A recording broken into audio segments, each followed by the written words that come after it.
Good morning. Happy November 30th to you all. I just want to welcome you to Generation Mining's webinar for today. Just quickly, hope you guys saw some news that we put out earlier this morning. We've acquired another 29% of our Marathon Palladium copper project. We're now at 80%. Anyways, first I'd like to thank Jane and Six for organizing this event. I'm just going to quickly introduce who's on our panel here today. The first I'd like to introduce is Drew Anwyll. He's our Chief Operating Officer. He will give us an update on the feasibility study, which we hope will be out in the first quarter of 2021. Next is Rod Thomas, our VP of Exploration. He'll be giving us our exploration update. And our new sort of panel member here as a consultant is Matt Watson. He is the founder of Precious Metal Commodity Management and now a consultant to Generation Mining. You'll like to hear what Matt has to say, so please stay tuned. His mantra is clean energy. We'll have lots of constraints in the future going forward, and he's going to discuss how PGM metal demand will soar in the face of the biggest dilemma in history. Hopefully I said that right, Matt, but I just paraphrased some stuff from your website. Now I'd like to introduce you to, well, last but not least, Kerry Knoll, Generation Mining's Executive Chairman. He'll start with the presentation today. There you go, Kerry. Take it away. Thank you, Jamie. Just a brief introduction. I know some of you on the call are new to the company, so I'm just going to give you a brief introduction before I turn it over to Drew. It says here we own a 51% interest. This is outdated as of this morning. We're now at an 80% interest in the Marathon Palladium project, which is the largest undeveloped palladium project in North America and one of the largest in the world. Our PEA, which came out in January of this year, showed a net present value of 1.5 billion Canadian dollars. That's about 1.15 US billion. At a $1,900 palladium price. As you know, palladium's around $2,200 right now. So it's a very, very valuable, credible project. We started a feasibility study that, as Jamie mentioned, will be out in the new year. We've got a resource of just in the measured and indicated of 8.6 million ounces of palladium equivalent, and of that, almost 4 million ounces is pure palladium. There's over 1 million ounces of platinum. There's 500,000 ounces of gold, and almost 1 billion ounces of copper. We're very fortunate where we are. We're around infrastructure. Typically, a new mining project, certainly in northern Canada, has to spend probably a third to a half of its capex on infrastructure. We don't. Most of our infrastructure is right there. We'll get into more detail on that shortly. And as of the end of September, we had over $11 million in cash. We're down a little bit from that, but we're certainly cashed up to get through the feasibility study and continue the permitting process. So that's a breakdown of the metals. As you can see, we're primarily a palladium project, but having 1 billion pounds of copper and copper going up and copper, becoming the metal going forward for the electrification of the automobile industry. It's used heavily in cars. It's used in the charging stations. People are going to be putting charging stations in their garages. I know I put one in, and it was I think I spent about $600 on wire just for that. So it's a big part of all different aspects of it. So I'm going to turn the presentation now over to Drew. Drew Anwyll is our Chief Operating Officer, and he is the quarterback of our feasibility study. And I'm going to turn off my camera now. Thanks, Kerry. So just a quick overview of the feasibility study. So we've got some top consultants on board to help us through. G Mining is doing the mine design and the reserves and the infrastructure, and Ausenco Canada is doing the plant design. And we're pretty happy with the team we have going ahead for this project. The work's gone very well so far. We are working on a conventional open pit operation, as in a truck and shovel. We've made some changes from the prior PEA that outline really a summary of the past projects. But this is a quick little overview of where we're set up. We've got 3 pits conceptualized right now. and the centroid, we have a crusher that attaches to the plant that's further to the south. And of course, a process solids management facility or a tailings pond arrangement to the east of the general operation. So we're pretty content with the layout we have with the 3 pits. So some of the changes, if you have gone into detail in the feasibility study or the details of the PEA, excuse me, we haven't got the details of the feasibility yet. So we've made a couple of changes, and the PEA was an exceptional document to really pull together some of the historical information that existed on this project. There's been a number of feasibility studies that have been done before, and the PEA really tied a lot of those things together. And in the current feasibility study we're working on, we've had the advantage of some top quality work in the past, and fundamentally to make improvements on those the past work that's been done. So the first thing is really on the resource model. With that resource model, we've made it fit for purpose. P&E consultants have done that for us, and they've got an exceptionally good knowledge of the deposit from the history, and we have made improvements on that. The plant throughput in the PEA was listed it started at 5 million tons and ramped up to 8 million tons. And we've really evaluated a project that has a bigger production profile. And part of the reason for that is we want to take the opportunity to bring the palladium as far as we can into the first half of the mine life. And we've done that with the sequencing as well. Some of the work we saw on the prior designs on the processing plant, the prior designs were largely based on a copper circuit, which is a pretty good kick to our project. But with the current palladium prices, we see there's a bigger driver in designing the plant largely around palladium and PGM recovery. So what we've managed to do is we've managed to change the circuit design. We've updated that. We've issued a few notifications and press releases on the new recoveries we're using with that improved circuit design.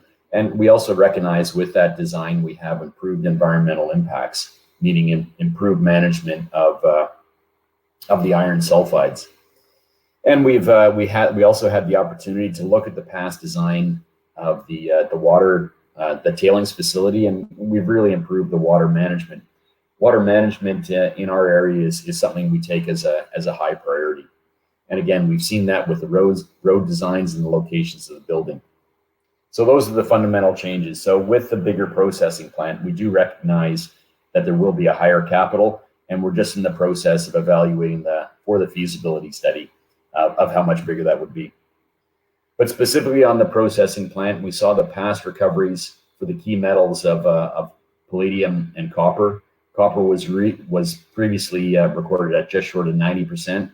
And with the change in the grind size and some of the reagents, we see that copper is pretty robust at 93% recovery. And hugely important for us as the palladium recovery. And we validated this through a initial bench scale testing of it, and we've gone into a mini pilot plant, and that'll be tidied up into the first part of December. So we've managed to realize a palladium recovery of 87% that we will use in the feasibility. So like I said, we've done that with changing the circuit layout. We've changed the initial grind size, and we've included the Woodgrove's DFR cells, which we've recognized has been very robust. And we also know that with the Woodgrove cells, it has a smaller footprint than conventional float cells. While the DFRs are fairly innovative in the in plant designs and flotation designs, what we have seen is that it's used at a bunch of big producers, and we see it as a very positive gain for us. I put a couple of slides at the bottom there, so you can take a read of that. But effectively, the Woodgrove cells is like a shaken soda bottle that has 2 outlets with the flotation coming off the top. So it's a good technology, and we've seen it's been very robust in our designs. So I think over to Rod. Okay, thank you, Drew, and welcome everyone. We're going to have a short video, but before we start that, I just need to mention that the resources mentioned in the video are PEA resources and not reserves. Jane, could we cue the video?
Okay, thank you.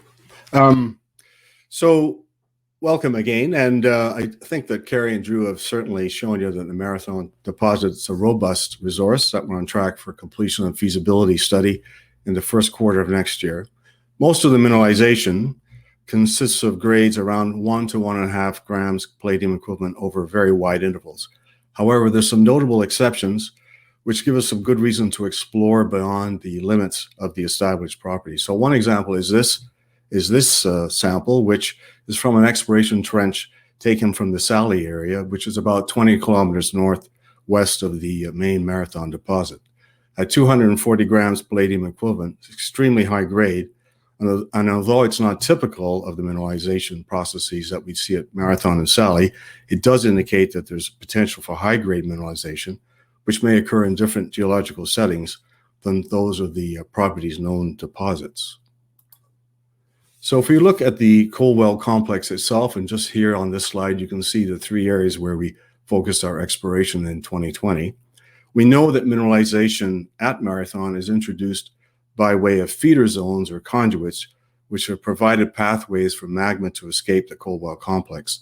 The surface expression of these feeder zones are lineaments, which can express themselves as cliff faces or stream and river courses, which can be seen on various maps and remotely sensed images of the area.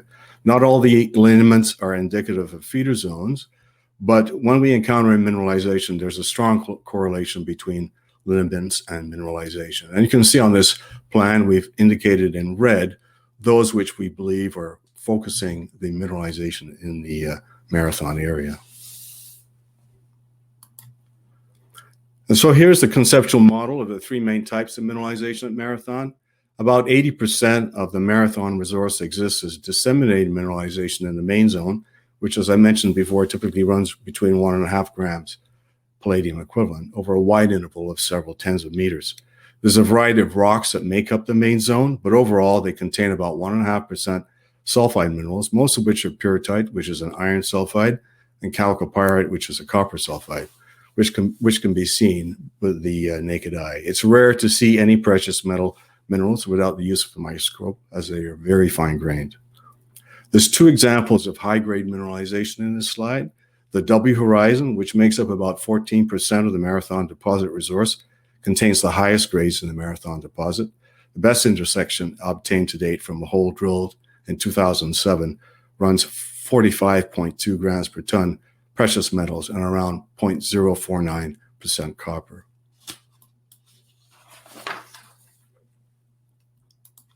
I should mention that exploring for the extension of the W horizon west of the Marathon deposit was the main focus of the recently completed drill program. The second example of high-grade mineralization is the one I showed you earlier. There's probably a number of geological settings that would favor the accumulation of massive sulfides, and the sulfide pool setting, as shown in this slide, is one of them. Much like placer gold accumulates in potholes and gravel beds in a stream, under the right conditions, sulfides will accumulate in the depressions of a feeder zone. So in the next few slides, I'll show you some of the results of the recently completed drill program, where we have examples of potential high-grade settings, as well as some examples of high-grade mineralization from the Sally area. So one of the reasons we decided to explore for the westerly extension of the W horizon this year was in 2019, we'd confirmed the existence of a feeder zone to the southern portion of the Marathon deposit with holes 538 and 537 shown in this slide. In particular, hole 538 intersected a 2-meter interval of W horizon material near the top of a wide zone of main zone mineralization, proof that the W horizon continues at depth. So here we have a map showing the location of this year's drill holes. We released results from the first 4 holes on October 29th, and we're still waiting on assay results for the rest. Note the location of the MT anomaly, that's that yellow colored ellipse from this year's survey, as well as the 2 sections, those horizontal lines just beneath it.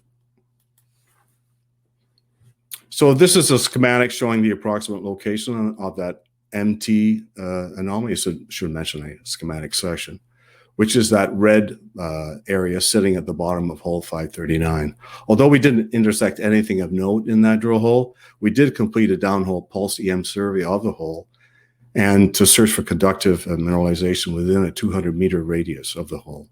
We did locate a strong anomaly sitting off to the right, which is labeled here the Crone plate. We're pretty sure this is the source of the MT anomaly, and we know from earlier drilling that there's a massive barren pyrrhotite sitting in the basement rods just below the Marathon deposit. We don't have any plans to follow up on the immediate future, but going forward, we may extend one of the older holes just to make sure. This slide shows the results from 2 of the holes we drilled this year. The purple unit is the 2 Duck Lake Gabbro, which hosts mineralization at Marathon, as shown within the PEA pit line, and the prospective zone, which dips moderately to the west. You can see hole 537 that we drilled last year, confirming the existence of the feeder zones. Both holes 540 and 541 intersected mineralized intervals. Of note is a 14-meter of W horizon material grading 1.84 grams per ton palladium equivalent that was intersected in hole 541. And there's a little inset of a photo there of the core, which is shown here in greater detail. So this is typical W horizon material. It's very weakly mineralized to the naked eye, but this stuff can run tens of grams of grams per ton palladium over substantial intervals. Here's a photo of some massive sulfides. Most of the massive sulfides in this photograph are pyrrhotite. It is from hole 543 and runs 1.47 palladium equivalent over 16 meters. This section shows where the mineralization sits near the bottom of hole 543, right at the footwall contact and just before what might be some sort of pothole structure in the footwall. It would be an example of the sulfide pool mineralization that I discussed earlier. Although grades would not support underground mining operations, we're encouraged because it validates the feeder zone sulfide pool model and encourages to keep exploring. We have outstanding assays on another 8 holes from this year's drill program, and we expect to report on those in the next few weeks. So just moving on to the Sally area, this was one of the areas where we did some exploration work this year. No drilling, but some exploration work. We completed an MT survey over a portion of the Marathon deposit, as well as Sally and the Four Dams area. So there's an existing resource at Sally with a little under 25 million tons of 0.96 grams per ton palladium equivalent. Marathon series rocks trend through the Sally area. That's the purple-colored areas for several kilometers. And the trend is open to the southeast and includes an old nickel prospect from the early 1900s. It's an area that's seen very little surface exploration, but what work has been done is return some extremely high-grade values, including that very high-grade sample I showed you earlier. So going forward, Sally will be one of the main areas to focus our exploration efforts. There's numerous examples of high-grade mineralization at surface, and there are indications in drill core, such as this photo, which suggest there's potential for massive sulfide accumulations within feeder zones. Much of the area outside of the known resource is unexplored, and the mineralized trend is open to the southeast. So that's a brief update on our exploration activities. Thanks very much, and now over to you, Jamie.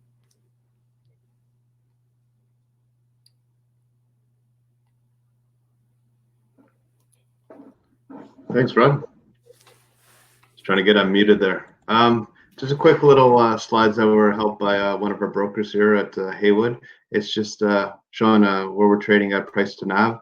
I believe we're trading around 50 cents at this time, but as you can see, we're trading at a little less than 0.1 a NAV, and some of the comps in this table are the average is about 0.5 of NAV. So we're trading at a pretty big discount to a lot of these other mining companies in our peer group.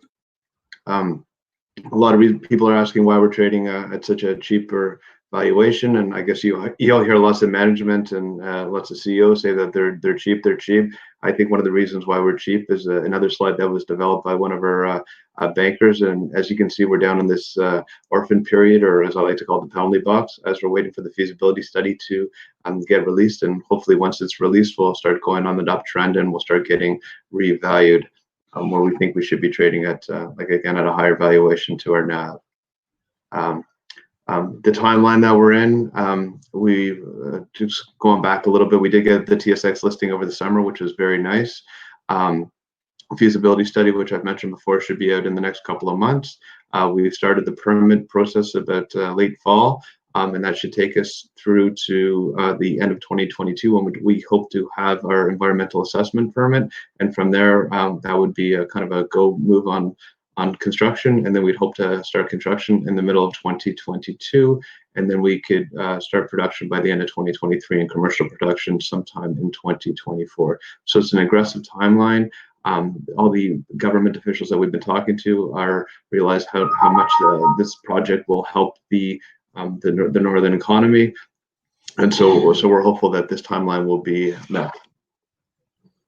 And here's just a picture of most of you Canadians will know Ford on the left and Trudeau on the right. They went up to Côte Lake a couple months ago, and Trudeau's mandate out here is Ford's mandate here is to get rid of the red tape. So we're gonna listen to him, and hopefully we can get some of the government officials to help us move this project along, so there won't be any red tape going forward. Just our shareholders. Savani is a large shareholder from when we purchased the asset. They still own every share. Lucas Lundin, or his family trust, Zebra Holdings, is a little less than 9%. Cisco Mining is a little less than, or at 8%. Eric Sprott came in our last financing at 52 cents. And officers and directors own just under 8% here. So our share count at 50 cents. Our market cap is just over 65 million. I think we're trading up a little bit today on the news of our 80% ownership. But I don't want to talk too much more, so I'm going to let you introduce you to Matt Watson. He is a very interesting individual. I think Matt's got some very good insight for us and for the listeners here. Take it away, Matt. You bet. Thank you very much for having me. Let me proceed here. Okay. All right. Again, my name is Matt Watson. I'm the founder of Precious Metals Commodity Management. I'm based out here in beautiful sunny California, and the sun is just starting to rise. I do a lot of work mostly with industrial clients, although I must admit I'm finding more and more interest from the mining community, including Generation Mining and a few of their competitors. I want to walk you through just some basics of what's going to drive this market. And I want to stress, I put this slide in, and it was mentioned earlier, One of my mantras as I've really dug into looking at a number of minerals, this is going to be the century of clean energy and mineral constraints like we've never experienced in our history before. And it's so apparent, and the Marathon basket is not immune. In fact, the entire basket are all minerals that are going to benefit greatly over time with higher prices. It's quite clear. And I don't want to come across like I'm delivering this message to this community just on behalf of this particular Marathon project team. This is something I've listed different forums where I've presented recent videos, interviews with Kitco News, where I've stressed this very same point. So really, this has been my message for some time. I put in here a simple periodical table, and I'm highlighting some of the metals that in my business that are clearly really going to be stressed over the next couple of decades. In auto catalyst, rhodium and palladium both are extremely stressed and will continue to be stressed for years to come. Platinum I have stressed, not so much from the auto catalyst market, but more from the coming hydrogen economy, and specifically with PEM fuel cells and green hydrogen production. Platinum will, I think by 2030, be extremely stressed and start behaving much more like palladium is, a mineral that is in structural deficit. Lithium battery materials is another hot topic. If you're going to be looking at auto catalyst, you have to be very aware of the lithium battery market and BEVs and EV vehicles and what those penetration rates are truly going to look like. Lots of grandiose talk about converting all of our vehicles to battery electric. Whoa, Nelly, I don't think so. We're going to hit some very hard constraints on nickel, cobalt, vanadium, lithium. Tesla is very honest in talking about these constraints that are coming. And yet I think a lot of the clean energy community just aren't listening clearly enough. Solar PV is going to stress silver over time, and I have a couple slides on that. And then I do a lot of work here in the Silicon Valley with producers of electronics, semiconductor, and there's a number of these precious metals that feed into that space as well, including, and I put copper in this category. Copper will be stressed by the BEV and the electrical vehicle movement as well. But in terms of power distribution and other elements of electronics world, I put it under electronics. And again, the whole basket, you'll notice from the Marathon project, has been highlighted as one of those stressed metals. So let's talk a little bit about the automotive segment to begin with. ICE, or internal combustion engine emission control systems. And of course, you're talking about conventional gasoline or diesel vehicles. Nowadays, you're talking more and more about plug-in hybrid electric vehicles, where you'll have a small battery on board, anywhere from 20 to 100 miles range on electric, where you can plug in and create that charge.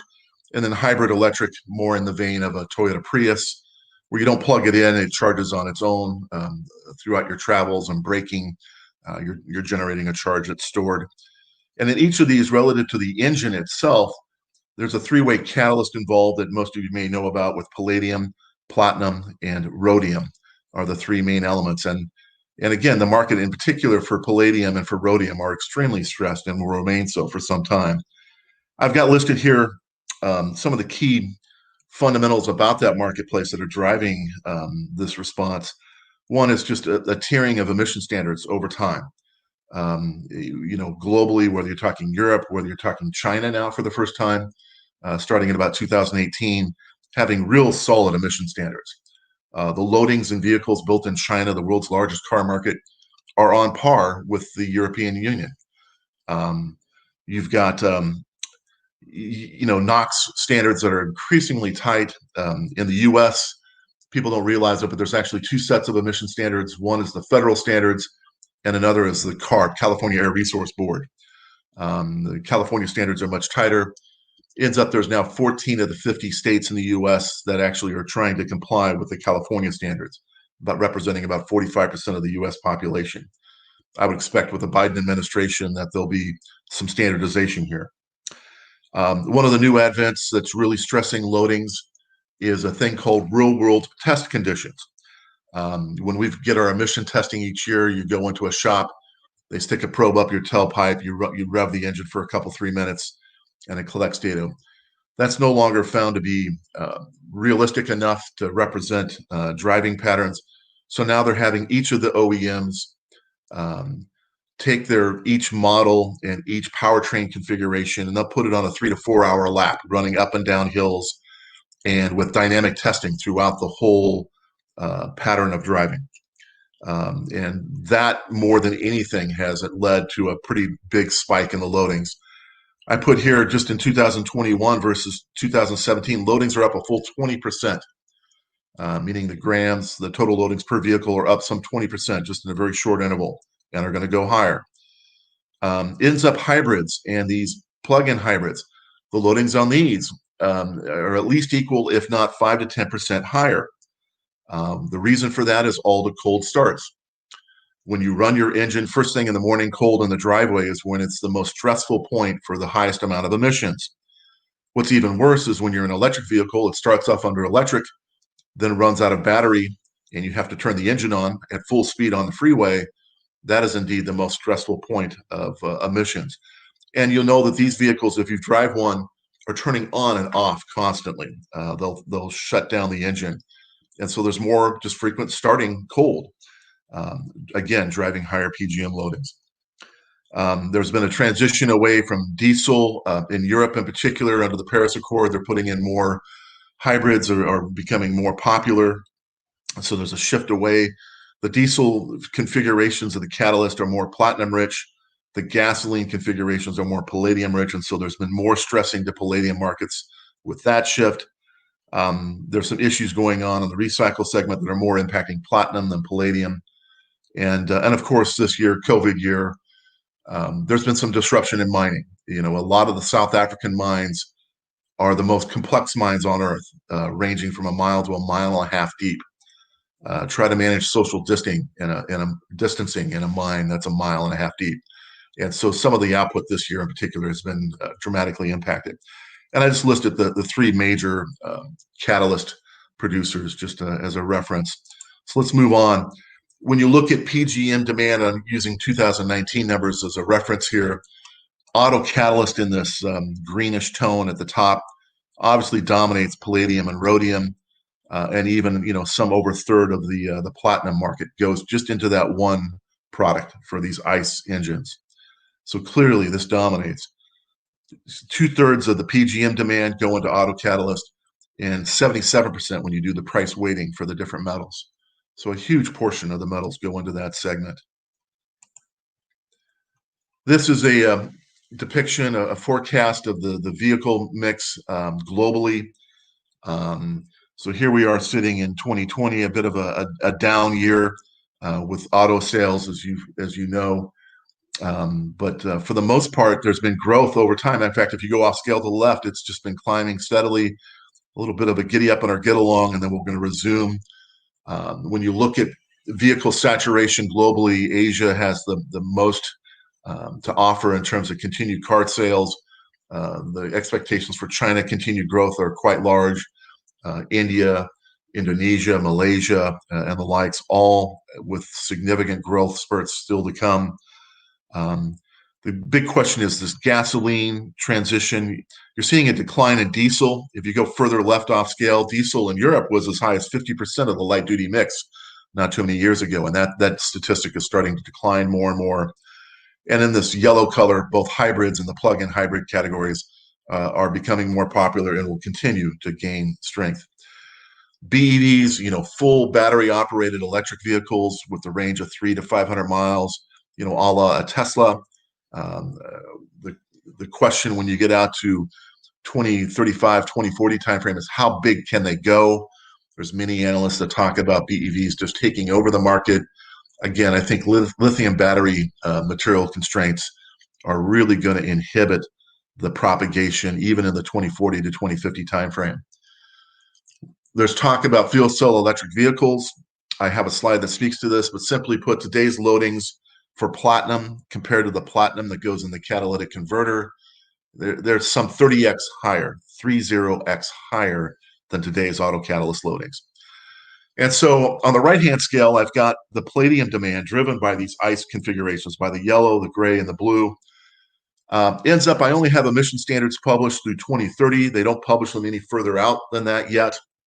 And so at the zenith of this demand of about 14 million troy ounces a year of palladium, it goes no further just because I don't know what those emission standards are going to look like. Now, it's a reasonable assumption to say they're going to get tighter, and so it's reasonable to assume that this will be a much flatter type of trajectory out here in this 2035 to 40 timeframe as those emission standards get developed and published.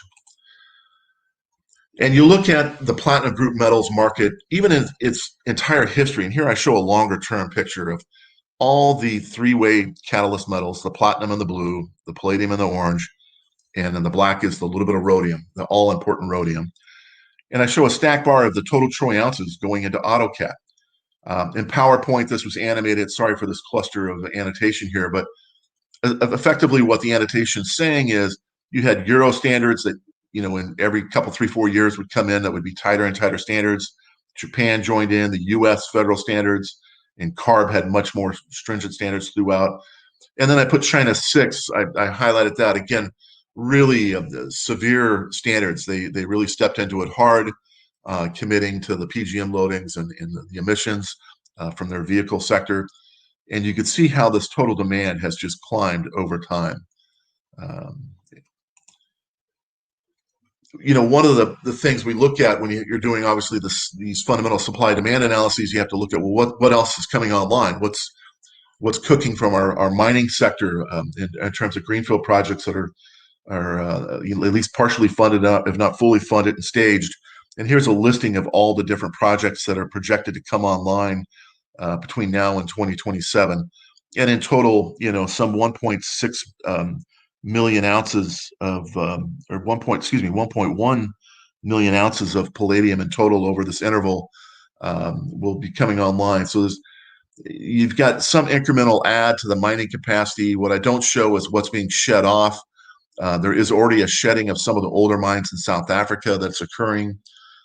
Again, some of these mines, a mile and a half deep, they're approaching their 40-year, projected mine life. And so you're seeing some slowdowns that are going to start to occur in South Africa and really dramatically impacting rhodium, iridium, ruthenium more profoundly than the platinum and palladium.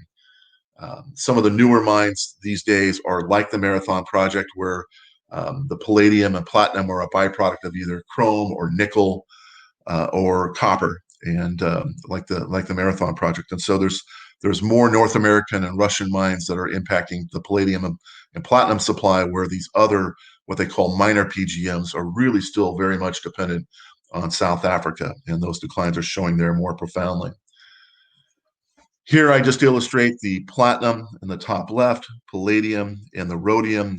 Again, a stack bar of total troy ounce demands for each of these, and I break it down by vehicle sector so you get a sense of where the metal goes. Platinum, again, very much impacts the diesel loadings, and heavy-duty diesel and light-duty diesel both. Somewhere between 60 to 70% of the platinum goes into the diesel configurations. Palladium is favored for the gasoline configurations, and you can see that here with hybrids starting to show up as hybrids are ramping. You're going to see that mix continue to climb, and this aggregate demand is going to continue to climb. Rhodium is completely stressed, a tiny little minor PGM metal. It's passed through $15,000 a troy ounce and climbing, and will continue to climb. And I put here a listing of what some average loadings typically look like for a gas and for a diesel light-duty vehicle, just so you get a sense of grams per vehicle. Let me move on here. So I put in some comments, like I've tried to articulate already, some BEV and zero emission vehicle ramps. What does that look like? I just want to stress, a Tesla, it's an 1,100-pound battery, filled with lithium, nickel, cobalt, very large batteries per vehicle. And when you think about the scale of trying to do that for 90 million vehicles today, that's an awful lot of weight of minerals. Energy densities are really the key. How fast can they improve how much energy and how much range you could store into 1 kilogram worth of material is really the key metric that we're going to have to watch. the day, you know, they could triple their energy densities, and they're actually going to need to take it times 6 to 10 to really start growing BEVs to be any larger than what I'm portraying. They need to do that very rapidly. And when you look at the technology roadmaps, nobody's projecting that sort of growth. And so without vast additional mining of lithium, cobalt, and nickel, it's just, and even copper for that matter, it's just not going to happen. Copper is not a component of the battery itself. Copper is just a component of the wiring of the vehicle.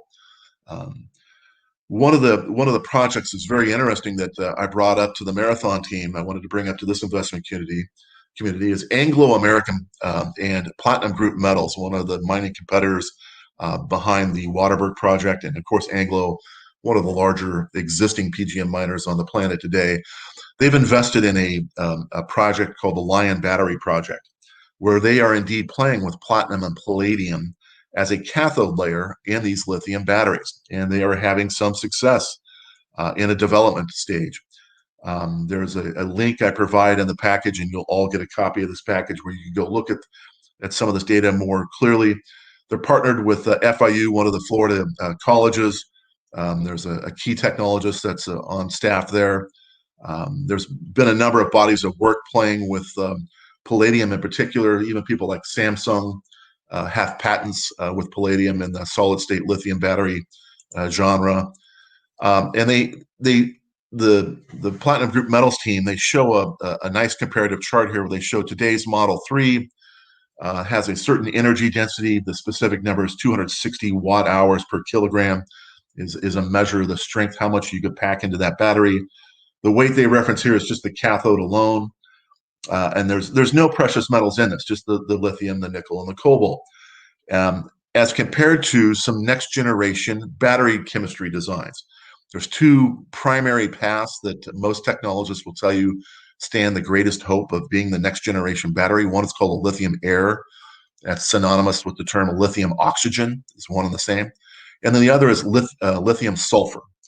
And so they show a couple states. One, they show a maximum versus a target, and I have a note over here. The maximum is a theoretical limit as how far you can push that technology. The target is a more realistic what this development team hopes to achieve. And so they're working with lithium air, putting in palladium, and specifically they're putting in, you can see here, 27 grams of palladium. That far exceeds what goes in the catalytic converter. And so they're talking about putting just under $2,000 worth of palladium into this battery. By the way, the Tesla Model 3 batteries are well in excess of $11,000 per battery per vehicle. So these are, $2,000 adder sounds extreme. In the context of the overall battery cost, just keep that perspective, this can actually help lower the cost of the battery. How? Well, it's a much smaller battery size. They're talking about 371 kilogram cathode dropping down to 144 kilogram cathode in this configuration and having 2x the energy density. That's impressive. Lithium sulfur, same sort of a thing, that you can get an effective doubling from where we're at today here by putting in only 12 grams of palladium. Again, still 12 grams far exceeds, it's more than double what's in the catalytic converter today. And so I just want to give you guys a view to a project that's continuing to develop in the background. Full disclosure, I am on a consulting basis with this group as well. I was just meeting with them just last week. They've already achieved over 300 cycles. They're trying to get this thing to where you can fully deplete the battery somewhere between 500 to 1,000 cycles. So they've got some first order demonstration on energy densities and the ranges that they are going to be satisfied with as a starting point. And they're just working on extending that durability further and further. So this could really be a game changer for the palladium market if this thing holds up. This can help accelerate the transition away from ICE and into BEVs. The other point I want to make quickly here in the short amount of time I have is platinum. Platinum is key for fuel cell vehicles, as I mentioned earlier, and specifically they're called proton exchange membrane fuel cells, or the type of fuel cells that all the vehicles use. Toyota has the Toyota Mirai that's on the market today. Here's their loadings in 2017, 18, and then their new model that's just being announced here in December. Here's a Honda Clarity. Here's Hyundai. In 2017, they had an SUV called Tucson, and their more current model called Nexo. and their loadings, and I express it in grams per kilowatt. Just to give you a contrast, today's internal combustion engine would be 0.007 grams per kilowatt. So this is your goal to match what goes into the catalytic converter.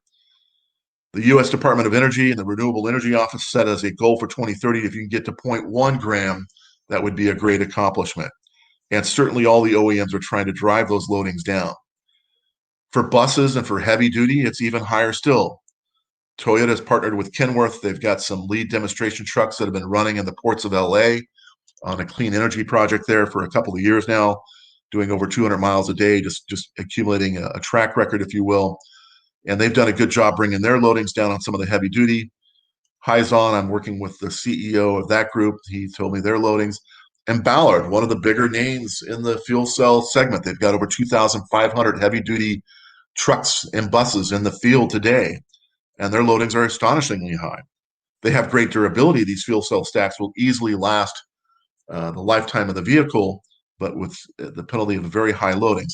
And so all this brings into question the scalability of fuel cell vehicles, but it bodes extremely well for the platinum market. The platinum market, under the guise of the hydrogen economy, is going to be extremely stressed. What I'm showing you is just the vehicle loadings. Platinum goes into hydrogen generation.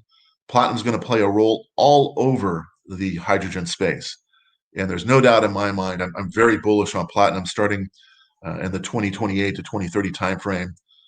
There's only about 100,000 troy ounces a year that go into the hydrogen economy today, but that's going to grow at a CAGR that's extremely, extremely fast. And so I look for good things for platinum. Copper, very quickly, when you look at copper, it's one of the 3 most used metals in the world, somewhere around $180 billion total market today, with this sort of pricing as of, I think this was Tuesday of last week. Aluminum, just to give you a contrast, it's 1961. Sorry for the formatting there, and then $106 for the iron ore. But this market, again, very stressed for copper. What's going on there? Well, it's second to silver in conductivity only. So it's a great conductive metal. Of course, 75% of the copper goes into wiring that's used in industrial settings, power distribution, all sorts of machinery, power plants themselves, automotive as well, residential, all your computers and electronics, there's copper on board, all your mobile phones, and even solar PV and some of the cabling. There's lots of copper used. And I have a couple simple reference here. One of the big movements, again, is this electrification of our vehicle fleets. And to give you some sense, in a typical gasoline vehicle, there's 55 pounds of copper wiring that's used throughout the vehicle. 110 pounds goes into a typical hybrid EV. And then you go to a full range Tesla or a BEV, it's 165 pounds. And so your loadings very much grow as you go through the electrification suite. By the way, electronics in general do the same sort of ratios and shifts. And there's gold and there's silver used in just the general semiconductor and electronics that are used to as you electrify the vehicle. Yeah, you're putting more electronics in. By the way, today's standard vehicle, 45% of the cost of a vehicle today is electronics and growing. We're making these things computers on wheels, and that's not going to change. It's just accelerating. Even on wind, there's some 3.6 tons per megawatt of wind power. Most wind turbines are in the range of a megawatt. So, over 3 tons of copper per wind turbine that you see out there. And so when you look at the copper demand and look at the Pareto of where all the copper is consumed, this transportation segment is really looking at the fastest CAGR. So as these electrification processes occur, you're going to see a continued rapid escalation in the demand of copper. Well, that's all good and fine if we can keep up with the mine supply. And in fact, that is the challenge. There's a number of analysts that are showing gaps that are starting to occur, that we've just now entered into structural deficits on copper, and can we keep pace? And this market is stressed, just like the platinum group metals are. And this is really the challenge. Can we keep pace? And I took out the slide on it, but one of the dilemmas is the timeline from funding to mining operations is growing. It's taking more and more time to get that to be a productive mine. That's one of the dilemmas they have in keeping pace. Now, this gap here that's shown, I think, will only be about 6 metric tons a year by the time we get there. But still, that's a pretty significant, that's over 20% potential deficit by the time you get up to the end of this chart in 2030. Silver, just very quickly, I've been presenting at a number of silver forums, and I work with the Silver Institute. This is a chart showing the industrial demand. So this is minus investment populations, including ETFs. This is minus jewelry and minus silverware. But here's all the remaining categories, which are all industrial based. And we're seeing a growth in the amount of industrial use of silver. And this trend will continue off scale. Silver, I think, over time, as we get to 2040, is going to be less of an investment tool and more of a fundamental electronics, key to electronics, including solar PV. Today, 10% of the global supply chain of silver goes to solar PV. Well, here's a chart on the solar PV, the projected growth rate. So here we are in 2020. By 2025, that's going to be double. And there's some design thrifting that goes on year over year at about the rate of minus 5% in design thrifting. But still, we're going to see some 50% increase. So we'll see silver demand grow from today's 10% of the supply chain to about 14 to 15% by 2025. That's just a few years away, and this will continue. There's talk of growing the solar PV market by a factor of 35x by the time we get to 2040. So that bodes well for silver. So all these are the sorts of initiatives, most of them clean energy driven, that bode well for the Marathon basket. Palladium will continue to be stressed as it relates to the loadings and auto catalyst. Copper, as I just showed you, particularly strong outlook in China. Platinum, the hydrogen economy is just going to take this into the red and be an eternal structural deficit. I'm very bullish on platinum long term. We just don't have enough mining projects on deck to meet the demands. Gold, continued monetary, lax policies.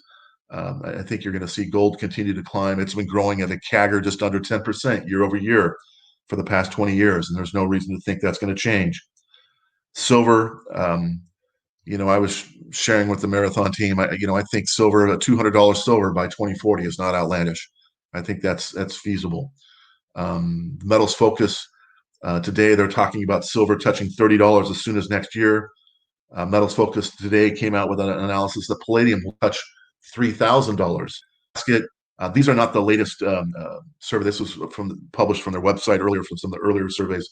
But I think every one of these metals over the 14-year life of this mine are going to clearly have to go up. There'll be a quiz at the end about my disclaimer, as most analysts have to put up. Again, my name is Matt Watson. Here's some contact information. If you have any questions beyond our Q&A period, please feel free to contact me. That's all I have.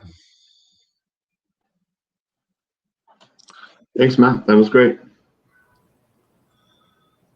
All right, let's welcome everyone back for our Q&A session. Well, we did have a lot of questions coming through the live chat as well as through email, so let's dive in. Our first question is coming from Jimmy, specifically about the Marathon Palladium mine. Can you talk a little bit more about the design of the mine? Is it open pit? Has the design changed since 2014? Who would like to take that? I can probably take that one on, Jane. So it is an open pit operation. That's what the ore body calls for. So the hope, as Rod was talking, the hope is that at depth there is some underground potential, but with the feasibility study, we're not evaluating anything that early yet. Did I miss any the second half of the question, Jane? It was changes since 2014. Oh, the changes. So I did map out a few changes on earlier slides. Some of the changes since 2014, and really, we're in a good situation because we had some past quality feasibility studies that were done. So with that past work, we can look at the changes and determine whether they're optimistic or whether they're just the right thing to do. So we've really had the advantage of some past quality work. And again, with the metal price forecast that we have with Matt, we are looking to bring the palladium to the first half of the mine life. regardless of Matt's optimistic proposals, we see it as de-risking and bringing value as far forward as we can. Excellent. Our next question is from Dr. Allen. He asks, can the Marathon Harbor and current docking facilities be upgraded to handle the shipping of concentrate from the mining operation? You want me to take that one? Sure. Yeah. All right. So yes, that is one of the options we're looking at. The challenge, and certainly the town of Marathon has been extremely supportive of giving us some options there. In the feasibility study at this point, we're expecting that it will likely be a rail transport from the area to one of the smelters, either in Germany or in Canada. So we haven't established that for the feasibility study, but rail is the likely method going ahead. How about the source of water? Can you talk a little bit about that? It's a good question. There is an awful lot of water on site. We've completed the water balance, almost completed the water balance, and we do have water on site. The main source of water will be from the tailings area, the PSMF, and the reason why we've changed from past designs is really for better management of that water. So we've got a larger water management pond and a stormwater pond where we expect to draw most of our water from. Excellent. Thank you, Drew. Our next question is from Deep. He asks, from a previous webinar, he remembers that there's comments on rhodium as a byproduct. Can anyone speak a little bit more about that? Go ahead, Jamie. Let him hear you speak. We're in discussions with the smelters. We have no terms for any potential rhodium credit. We would like to, but we're going to wait for the feasibility study for the next time to talk to the smelters on any sort of reduction in payables or any payables for any of these rhodium, rudium, and some of the other metals that we have in concentrate. Great. Thank you very much, Jamie. Here's a question potentially from Matt. It asks, will the President-elect Joe Biden and his administration have any impact on the demand for palladium? Absolutely. There's two things that will impact 2021 demand. One is China has a emission tier coming into play called China 6A, which goes into effect in January. And then, yes, Joe Biden, I would expect, he's already declared that he's going to re-enter the Paris Climate Accord on day one of his administration.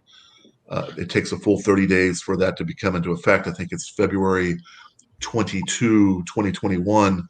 The U.S. will be recommitted to the Paris Climate Accord. That will have the effect of driving more hybrids, more plug-in hybrids immediately, just like they've seen in Europe. That's the fastest path to hit those standards that are specified in that. And then two, he's already talking about this kind of bipolar set of emission standards that we have in the U.S., California and what's called CARB versus the federal standards. Joe Biden-led EPA will very quickly pull in the California standards to represent the national standards, is the expectation. And so all those actions are all favorable for palladium. Great. Speaking of China, Dave's asking, do you have any thoughts as to why China banks and investments won't let new precious metal investment accounts open? Is that for me? Could be. Do you have any thoughts around it, or anybody else on the panel?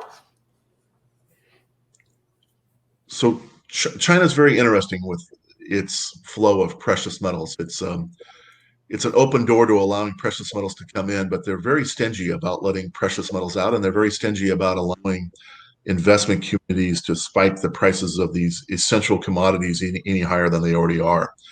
One thing they do is even scrap streams of precious metals are extremely difficult to get out of country. They want it all processed there. They want to keep it all there. Now, if they sell products with it embedded in the product, that's one thing. That's the way out the door. But in general, the flow of metals, they very much try to keep it captive. And like I described, they're now the primary dominant buyer of these precious metals, including copper. Their appetite is just insatiable for all the industrial applications, including automobiles and electric vehicles both. So I think their intentions are pretty clear. Just keep it to themselves. Mhm.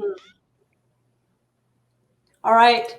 Speaking of electric vehicles and batteries, Werner is asking whether anybody on the panel is familiar with the Fraunhofer Institute and their new SALD technology. It's a new type of battery technology called spatial atom layer deposition, SALD. And if you're familiar with this, then what is the impact going to be when this technology comes out on the demand on some of the metals that you've taken us over? So it's effectively, it's in the category of a thin film solid state technology.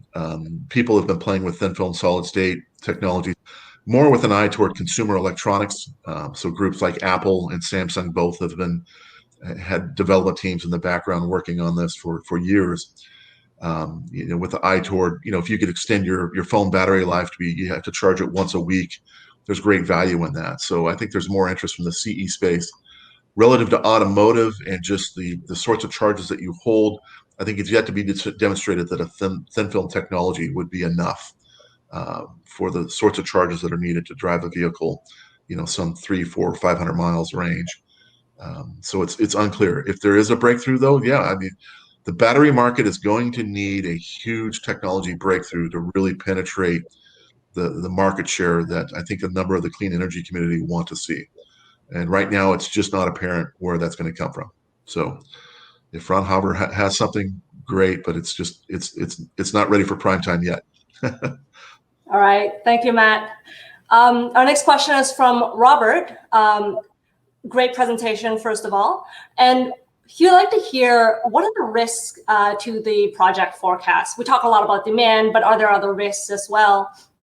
On our timeline, I guess the risk would be the permitting, and the permitting is the biggest risk in any mining projects. As we didn't really talk about too much, but we had in previous presentations, we're already somewhat far along on the environmental assessment. We're hopeful that we can submit our addendum by the first quarter of 2021, and we'd hope that we'd have a minister's decision by the middle of 2022 or first quarter of 2022. So we think it's possible. There's a mandated timeline, which is 270 days, I believe, Drew.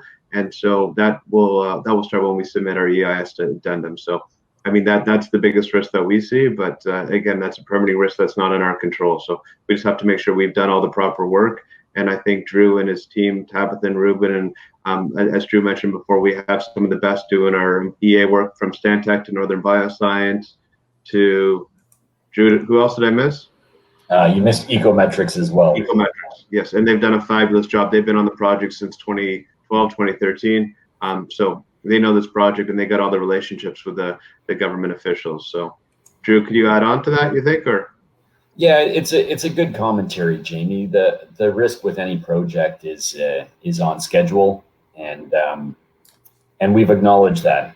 And effectively, we've done a really good job on the designs balancing what is good for the Generation Mining shareholders and also what's good for the environment and the local communities. And we're in a great situation that we're mining green metals here, and we can take a proper stand and use green technology in our project going ahead.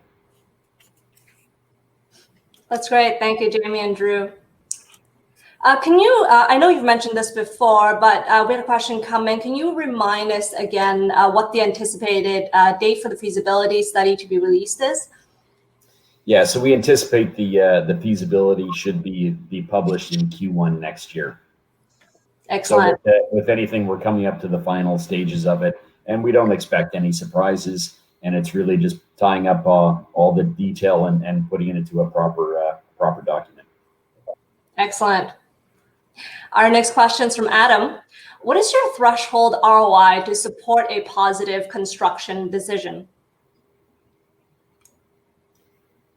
So the IRR that we had in the PEA was roughly 30%, and it was certainly and that was at a $12.75 metal price for palladium.